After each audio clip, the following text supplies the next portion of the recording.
just by telling you how I ended up going this direction. Strange direction.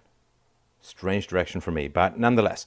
So a couple of days ago, I was just kind of curious and looked at my sort of top videos, and as usual, uploaded the debate that I had with the flat earth proponents some years ago, and I've seen that from time to time. Boy, that's a lot of views for some crazy stuff. And I was like, I wonder if anything's changed.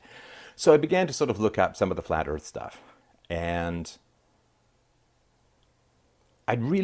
it's like a Zen thing. Like you clear your mind and say, this is what I sort of did with my theory of ethics. You clear your mind and you say, okay, what if nothing I believe is true? How would I go about establishing it? So I just sort of did it as an intellectual exercise.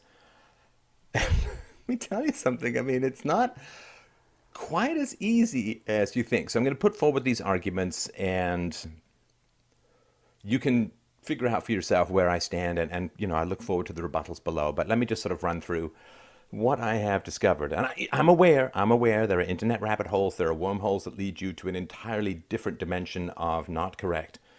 But let me just run through some of my sort of thinking about it. So the first thing is I thought, well, flat earth, well, that's crazy. And then I thought, well, people do believe a lot of crazy stuff in this world. And I began to sort of think along those lines. People believe, communism is kindness. Human evolution has somehow magically excluded the human brain. Socialism is an excellent economic system. And people believe that paying billions and billions of dollars to government workers to predict the weather 100 years from now using made-up computer models is totally science.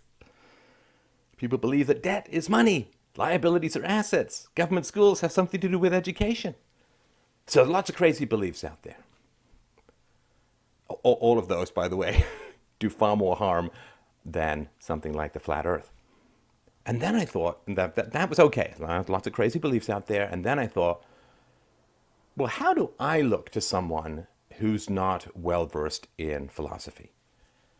I look crazy. To some people, I look crazy/evil. Now, and I thought, okay, well, what are some crazy things that I've asked people to believe over the years? You don't have to be in relationships with abusive people. The initiation of force is universally wrong. Taxation is theft. Evolution produces differences in human populations. Voluntarism is better than violence. You can only have ethics without the state, and charity is better than welfare. Like crazy, crazy stuff. And I thought, well, when people first hear this stuff, it sounds crazier than the flat earth. So let me just, mental exercise time, I'm going to go over the flat earth, or the anti-flat earth arguments. Mental exercise is going to just rebut them. And I'm like, let me clear my mind of all preconceptions, of all prejudices. You start with the blank slate, the blank page, and see where we go. So, of course, number one, you're standing at a harbor, you watch ships sail, and the ships go hull first and then mast first down, right? Which would be the case where they curved Earth. And I thought, okay, well, you can have a curve without having a sphere. Okay, again, this is mental exercise time. Just stay with me for this part of the argument. You can have a curve without having a sphere. Lots of things are curved without them necessarily being spheres. Like I can curve my arm, just my fingers a little bit. It doesn't necessarily mean that there's a sphere. So what if it's slightly, like not totally flat, but just a little bit, like banana shaped? What if it, again, I haven't used fruit, in particular a banana, to illustrate anything for years and years, but visuals can help, right? So what if it's just like not the drop end of the banana, but just slightly curved? Okay, well that would explain that. Okay, well there are stars. There's stars from the southern hemisphere, stars from the northern hemisphere. Okay, well theoretically there could be mirrors. They could be black mirrors, and that could happen as well. There's the lunar eclipse, but what if it's the curved edge of the banana, right? You can't argue with that. And they say, but your eyes can see the Andromeda galaxy, which is like 2.6 million light years away. And so if your eyes can see the Andromeda galaxy from 2.6 million light years away, surely you can see Miami from New York City because it's flat. It's just 1,000 miles, right? But there is, of course, pollution. And the lights have often in people's houses and so on, there are drapes, there are lampshades, there's lots of ways to obscure light. And, there's stuff in the way. It's not perfectly fair, mountains and valleys and so on, right? And then, okay, sort of Earth curvature, right? The Earth's curve, some people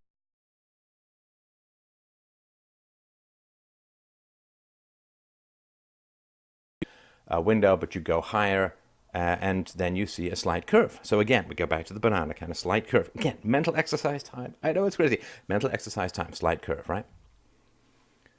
And January 2017, University of Leicester students strapped cameras to a weather balloon, sent it to the sky. Balloon rose over 77,000 feet, about 23.5 kilometers and change above the surface, and they sent back a curve. Again, a curve does not necessarily mean a sphere. And according to what I've read, you can actually send a weather balloon up as long as it has a payload of less than 4 pounds, otherwise known as 1 atom of my ego. Now, let's look at some of the arguments which, again, I appreciate your mental exercise time. Let's look at some of the arguments around the banana-shaped world and say it's completely flat, it's like a disc, dinner plate, whatever you want to say. So you could say that the leading flat earth theory says, okay, what the Earth is a disc. There's the Arctic Circle in the center, like the bullseye, and then around it, it's like Saturn's rings, I guess, is Antarctica. Now, that is around the edge. It's a 150-foot tall wall of ice that goes all the way around the rim. And NASA employees, according to this theory, guard the ice wall to prevent people from climbing over and falling off the disk. Now, frankly, and this is one of the theories that was put forward by the guy I debated with a couple of years ago. I mean, this is nuts. I mean, this is plain crazy, right? So the reason we know that this can't possibly be real is that NASA employees are US government employees, and that would require that there's a wall that has anything to do with the US government. So, can't be. The US government, as we can see, absolutely allergic to walls of any kind, and therefore it can't politically. I mean, even if we say somehow it's physically possible, politically it's impossible for the US government to have anything to do with a wall to guard any borders whatsoever. There are no Western governments that have anything to do, well, no, I shouldn't say that. I guess maybe Poland, Hungary, a couple of other places, but no Western governments, Western European, North American governments would have anything to do with any kind of wall. Just on the off chance that Central Americans might go to the wrong wall, climb over, escape off into space, and be unable to illegally vote for Democrats. So that can't possibly be the case.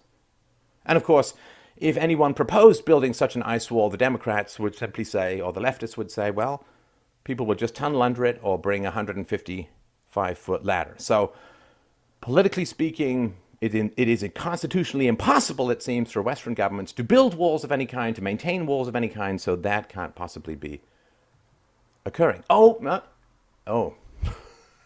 man, it's tough. Okay, it's kind of tough when I have these thoughts on the fly, but I'm going to be honest with the flow of my thoughts as we go through this. So the thought just struck me. Maybe I should just retract that. Maybe I should edit that out. Okay, let me just make the case, and I'll see if it's worth staying in. So I'm saying that the US government wouldn't have anything to do with building any kind of perimeter wall or border wall.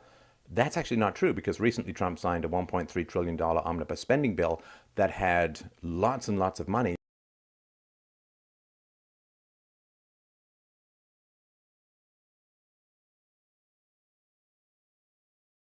If it was told to them that the wall had nothing to do with the southern border of the United States between the US and Mexico.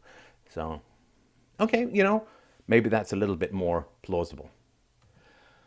Okay, so a couple of other issues regarding the flat Earth. So, again, major theory, you got this day and night cycle, and the way that this is explained is you have the sun and the moon, and they've done the math, and you can check it out yourself. So the sun and the moon are spheres that measure 32 miles and they move in circles 3,000 miles above the plane of the Earth. And according to this, stars move in a plane 3,100 miles up. Now, I did some sort of back of the napkin calculations and tried to figure this stuff out. It's pretty nutty. You've got two equal-sized spheres measuring 32 miles across. That's that's crazy. There are only two spheres in human existence that measure 32 miles in diameter. That's Kim Kardashian's left butt cheek and my own particular forehead. And that's like a QED fan moment. So, okay. So the way that it's supposed to work is that these celestial spheres illuminate different portions of the planet in a 24-hour cycle. So there are these big, giant spotlights that light up the planet from time to time. And again, I hate to draw things back to politics, but I can't see how this could work, because the only automatic spotlights that I've ever seen in the world are the spotlights that are constantly trained on any intergalactic skanks who accuse Republican men of sexual indiscretion. So they're unavailable for any other purpose, such as night and day. Now, flat earthers also believe that there has to be this invisible, they call it an anti-moon, and that obscures the moon during a lunar eclipse. So there's the moon, and then there's the anti-moon, which obscures the light on the moon. And again, back to politics. There's only one anti-moon that we've ever seen, and that is the anti-moon that obscures vision.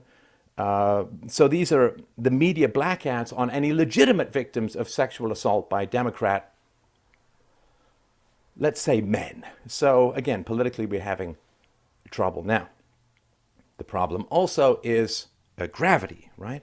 If gravity is mass, then as you climb from the center, where there would be no gravity, to the outside, then you would be like climbing a hill, because there'd be more mass behind you but less ahead of you, so it would not really, really work. Now, they have a interesting, and again, I know it's crazy stuff, but, just go with the thought experiment, right? So they say it's not that objects are accelerating downwards, it's that the disk of the Earth is accelerating upward at 32 feet per second squared, or 9.8 meters per second. And it's propelled upwards by a mysterious force that they call dark energy. And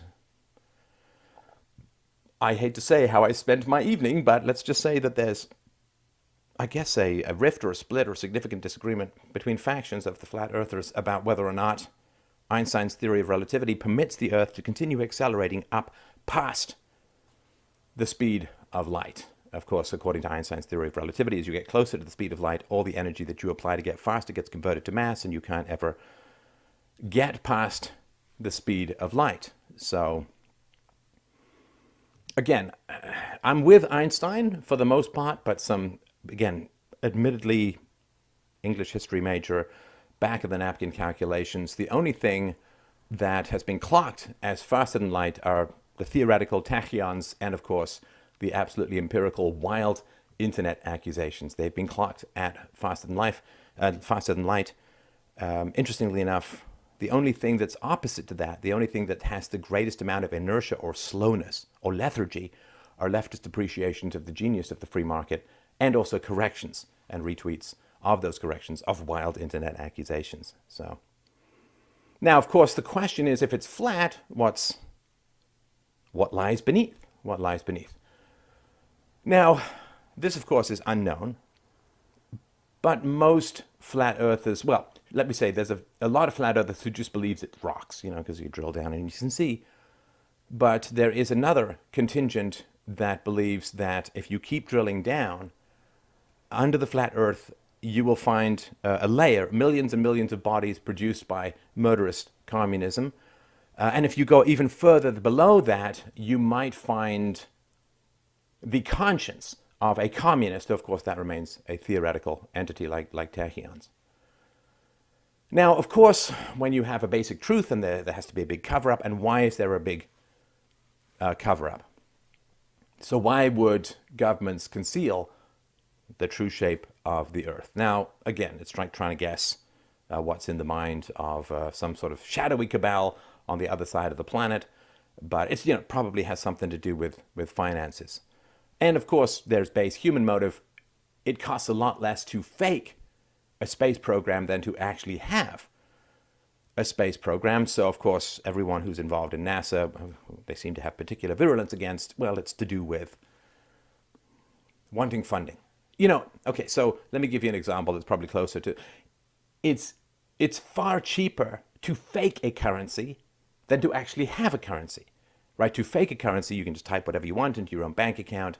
You can print money, which, is worth about what you printed on. Actually having money means that it's limited in some context, like it's gold or some basket of commodities, or it's a cryptocurrency that's limited in its capacity to multiply. So it's way cheaper to pretend to have a space program than to actually have a space program, and it's way cheaper and more profitable to pretend you have a currency than to actually have a currency. And when you think about it, and here, I don't know, goosebumps for me, maybe for you, maybe not. Fiat is only one letter away from flat, right? Take the I out, replace it with an L. You go from fiat to flat. And if you think that the flat earth makes no sense, but you believe somehow that fiat currency have value, boy, you're totally barking up the wrong conspiracy theory tree. So you can call it a conspiracy theory.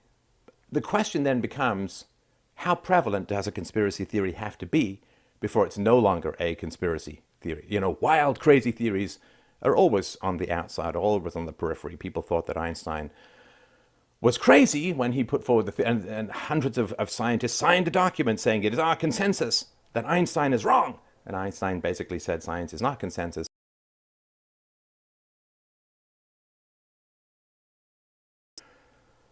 So there was a study published online March 5th, 2014 in the American Journal of Political Science. And they said, well, about half of Americans endorse at least one conspiracy theory. So that's a lot. That's a lot.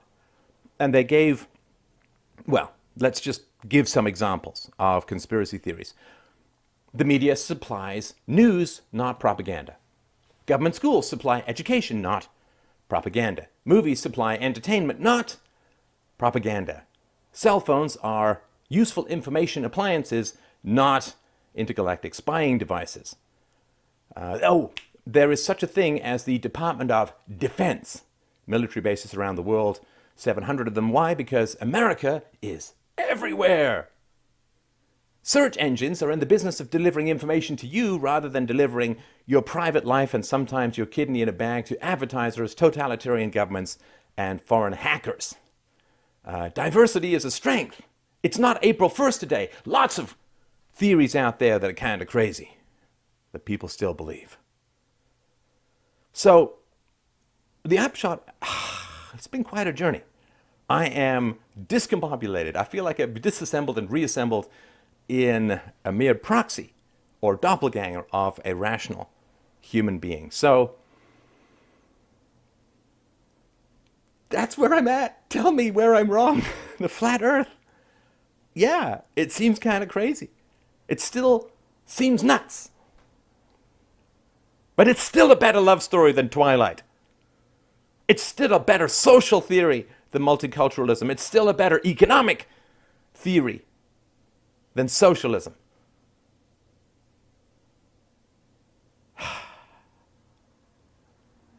I look forward to your feedback. Stefan Molyneux from Free Domain Radio. Thank you.